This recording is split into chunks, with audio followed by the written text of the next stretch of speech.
Strategy 24. Leave your mark. There have been many surprises on the Via Francigena, and the ones I loved the most were those little stalls, those little altars. They are created so that pilgrims can leave their mark. Some of them are like a small refuge for pilgrims to get a bit of rest, often designed by homeowners who live near the path who have a connection with pilgrims walking the path. A bench, a table, often running water, and these self-built wooden stalls with a notebook and a few pens. The notebook was always protected with a plastic cover and a question to leave your mark.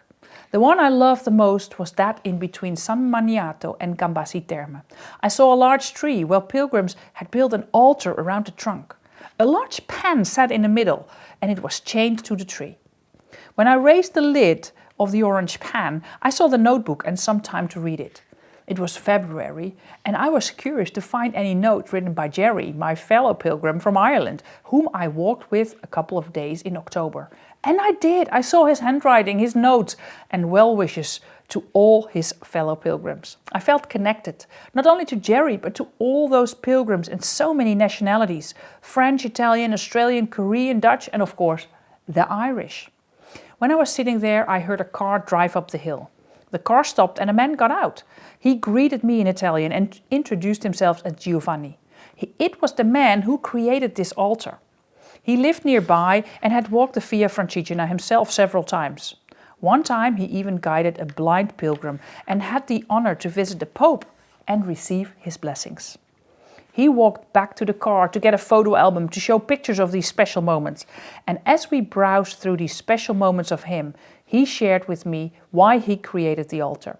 He wanted other pilgrims to leave their mark too, to have a physical memory of their journey, share their why, and of course, he would be able to relive his pilgrim experiences by reading all these memories.